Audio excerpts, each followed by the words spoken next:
Estamos conversando hoy con Pedro Pablo Kuczynski, candidato a la presidencia del Perú, aunque él diga que todavía no está en el partidor y que Perú Más, bueno, Perú Más no sé cuándo se va a inscribir, vamos a hablar de todo eso, pero ex primer ministro y un buen ministro en el gobierno de Toledo. Creo que todos los peruanos le agradecemos lo que hizo en la cartera y le quiero preguntar, primero, ¿cuán difícil es ser primer ministro en el Perú, Pedro Pablo? No, yo creo que si hay un buen equipo y hay confianza con el presidente, todo debe ir funcionando. Claro que siempre hay un día bueno y de repente uno no tan bueno, ¿no? Eso pasa en la vida. ¿A usted no le resultó complicado ejercer la presidencia del Consejo? No. Y usted, ayer Pedro Pablo escuchaba a Valdés que incluso él se había cuidado mucho, y no sé si la palabra es prohibido, pero había tenido mucho recelo en que los viceministros o ministros no despacharan directamente con Humala o con Nadine, porque él sentía pues que se estaba perdiendo esto que usted acaba de mencionar, que es el peso específico de quién manda a quién en el Claro, gabinete. debe haber una jerarquía. Ahora, en los gobiernos anteriores, normalmente el ministro despacha con el presidente. Cualquier ministro. En la época de Belaúnde teníamos acuerdos. A mí me tocaba el miércoles a las 10, a Manuel Ulloa el miércoles a las 11, nunca llegaba a la hora, o sea que lo mío duraba más. Y muchas veces, claro, el premier está con el presidente cuando el ministro despacha. El premier acompañaba al presidente en su despacho con el ministro. Creo que sucede ahora todavía eso. Sí, me imagino, ¿no? Eso es lo que presumimos, pero ¿usted tuvo interferencias, algún choque político con la señora Karp? Ninguno. ¿Ella nunca estuvo cerca del gabinete mientras usted Nunca me pidió nada, o sea que todo muy tranquilo, no eran grandes amores tampoco, pero fue una relación absolutamente correcta, ¿no? ¿Trabajó usted con independencia? Sí. Y cuando era primer ministro, Pedro Pablo, porque usted ha sido ministro de Economía, pero cuando era, ¿quién es el que manda realmente en el gabinete? ¿El ministro de Economía o el primer ministro? No, yo creo que los ministros son todos iguales. El presidente del Consejo de Ministros es el organizador, el primus inter pares, pero no tiene un rango superior. Pero recuerdo cuando usted era ministro de Economía que decían, bueno, Toledo puede decir una cosa, pero quien tiene la última palabra es PPK. Bueno, eso son exageraciones, ¿no? En realidad lo que yo hice en el año que estuve de premier fue organizar bien al equipo para que todos los ministros estuvieran bien compenetrados de lo que cada uno hacía. ¿Cuál de los 4 primeros ministros recientes le ha parecido el más efectivo? ¿Lerner, Valdés, Jiménez o Villanueva? Bueno, el que más ha durado es Jiménez, ¿no? Ha durado 20 meses, lo que es significativo, pero yo no he estado dentro del gobierno, o sea, yo no puedo Lo sé, pero opinar. usted es una clara oposición y además es una mente lúcida que suele hacer buenas reflexiones. Claro, yo pienso que el papel del primer ministro, aparte de tener el barco y los marineros bien organizados, es ser un poco el portavoz del gobierno. Tiene que explicar lo que se está haciendo, por qué se está haciendo. Pero van mudos todos. Bueno, eso es un problema. No decía gran cosa. Villanueva, y los otros tampoco. Y Cornejo es más que mudo. Nadie sabe lo que, de repente va a soltar la lengua ahora. ¿Usted lo conoce? Sí, mucho, sí. ¿Es su amigo? Yo lo conozco muy bien, hemos trabajado juntos 5 años. Él trabajó en Proinversión, en el Ministerio de Vivienda, cuando usted estaba en el gobierno de Toledo. Sí, con él organizamos el renacimiento de Mi Vivienda, que estaba un poco dormido. Pusimos en efectividad el premio del buen pagador, empezamos a subir el número de casas construidas, que eran nada, a 50,000 al año más o menos. O sea, digamos, entre Techito entre Carlos Cruz y Cornejo, ¿quién pesaba más, Cornejo o Techito? Bueno, no, el ministro obviamente tenía inmenso impulso, pero el que hacía pues El ejecutor. El trabajo, sobre todo el trabajo financiero, era Cornejo, ¿no? Entonces, ¿está bien? ¿Usted ve con buenos ojos que Cornejo haya sido elegido primer ministro? Yo creo que sí. Ahora la gran pregunta es, ¿él va a poder articular esa visión? ¿Va a poder explicarle al público eso es lo que queremos hacer? Esa es la pregunta, porque él nunca ha hecho eso hasta ahora. No, es un hombre muy silencioso. Uno puede aprender, ¿no? Y ya. Ahora, ¿Cornejo es hombre de Castilla? Yo creo que están en la misma onda, más o menos, ¿no? Cornejo ha sido funcionario del Ministerio de Economía, sí, claro, el MEF, muchos años, ¿no? Y ahí tenemos al ministro hoy de Vivienda, antes de Agricultura, otro funcionario del MEF. Piero Gessi nunca ha sido del MEF, salvo hace muchos años, pero también es economista.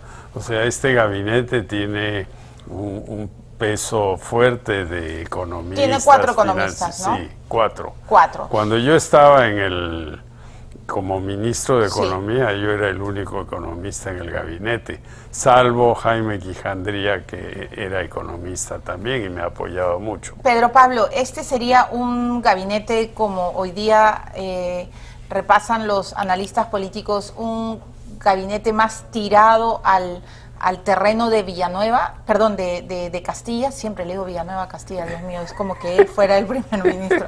Eso es un lapsus mental. No, yo diría que es un gabinete más inclinado hacia temas económicos, obviamente. ¿Más inclinado hacia la derecha que a la izquierda? Yo creo que esto de derecha e izquierda no es así tanto el tema, ¿no? Por ejemplo, en todo este debate que ha habido sobre el sueldo mínimo vital, ¿no? Lo que se hubiera debido poner en debate, no solo eso, pero los sueldos de los maestros, los policías, las enfermeras, los médicos, etcétera. Porque ¿a usted no le parece mal que se discuta el sueldo mínimo vital? No, para nada. Yo creo que está bien. ¿Por qué Castilla y Nadine saldrían tan rápido a cortar las una cosa con el sueldo mínimo vital, y es que a través de legislaciones pasadas eso afecta a las pensiones que paga la ONP y una serie de otras cosas. O sea, uno sube el sueldo mínimo vital, por ejemplo, 100 soles, ¿no? Y eso tendría un efecto que está ahí en el comercio de hoy, sobre cuál es el efecto total. Y bueno, el efecto total en el presupuesto de la nación, con 100 soles sería moderado.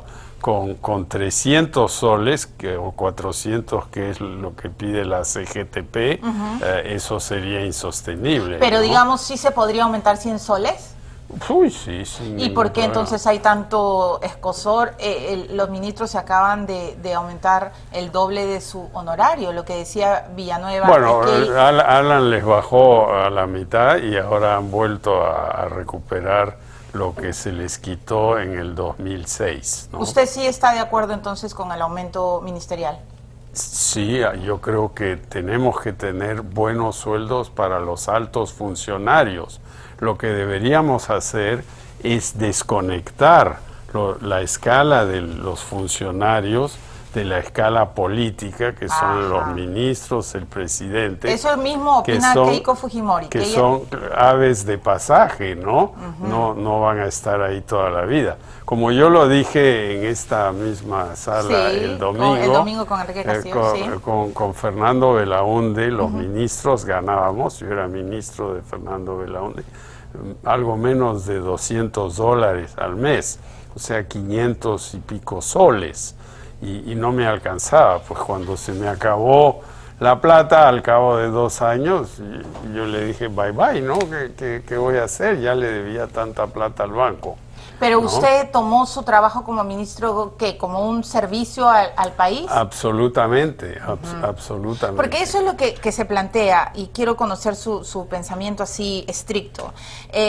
Un funcionario, la línea de carrera gerencial en el Estado, usted siempre ha dicho que necesitan buenos sueldos para que vengan buenos profesionales. Así es. Pero acaba de decir que un ministro es un ave de paso y finalmente es convocado para un puesto que no se sabe cuánto va a durar dependiendo pues de las circunstancias políticas.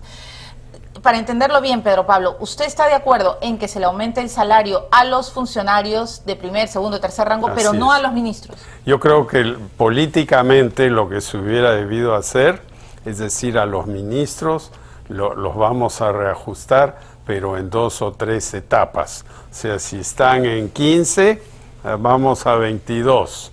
Y en enero podemos ir a 30. Poco a poco. Poco a poco. Los altos funcionarios lo que se necesita es una escala que todo el mundo conoce, que es predecible. Y mi crítica a todo esto es que estamos número 65 en las pruebas de educación de PISA, o sea, últimos, al fondo del bus estamos, y los maestros ganan 1.200 soles. Y eso está debajo del promedio del ingreso por habitante del Perú. A ver, yo no quiero hacer demagogia, hagamos una marcha, no, pero tenemos la educación que merecemos, porque no le pagamos suficiente ni a los maestros, tenemos la seguridad que merecemos, los policías. Sí, claro, y los médicos que reclaman. Tengo que ir a una pausa. Pedro Pablo, si hoy día usted fuera primer ministro, vamos a hacerlo todo de manera hipotética, y el presidente Humala le hubiera preguntado, como dice el señor Castilla, que fue en la gira del Medio Oriente, le hubiera preguntado, Pedro Pablo, ¿podemos subir o no el sueldo mínimo vital? ¿Cuál hubiera sido su respuesta? Yo le hubiera dicho que sí, pero, y aquí viene el pero, como parte de un plan de formalización.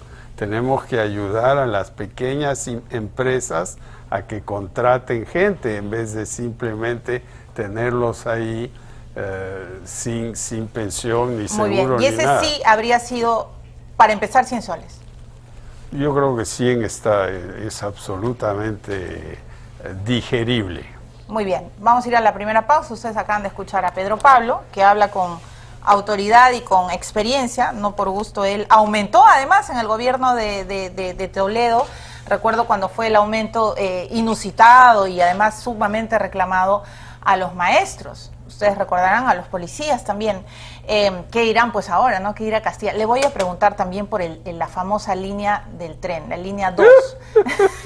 Pedro Pablo se ríe, pero él es el que prácticamente ha detenido a la joya de la corona humalista, porque tan caro podía ser. Pedro Pablo dijo, ¿cómo es posible que esta línea vaya a costar más que la refacción del Canal de Panamá? Y ahí se armó el quilombo, el tole-tole. El tole-tole, y ahora, según Caretas, costaría más de 6.000, porque no han contado los subsidios.